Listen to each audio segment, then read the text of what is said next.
শীতকাল মানেই খেজুরের গুড়ের মিষ্টি গন্ধ এবং স্বাদের সঙ্গে এক গভীর সম্পর্ক।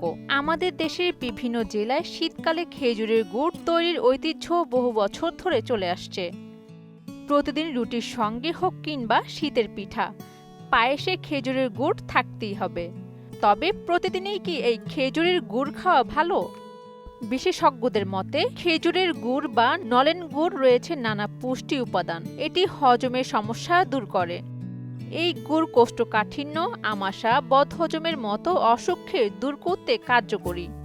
খেজুরের গুড় আয়রনের ঘাটতি মেটাতে সাহায্য করে, কারণ এই খেজুরের গুড়ে রয়েছে প্রচুর পরিমাণে আয়রন। সুদবিহীন ব্যাংকিং এ আত্মশুদ্ধির পথ এনআরবিসি ব্যাংকের ইসলামিক ব্যাংকিং আল আমিন।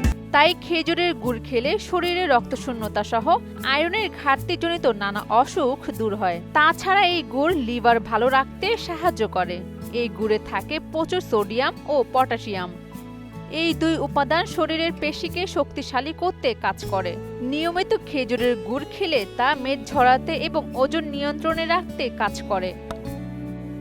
শুধু তাই নয়, এটা উচ্চ রক্তচাপ নিয়ন্ত্রণেও সাহায্য করে। পাশাপাশি এই গুড় ত্বকও ভালো রাখে, ব্রণ ও ফুসকুড়ির মতো সমস্যা দূর করতে সাহায্য করে।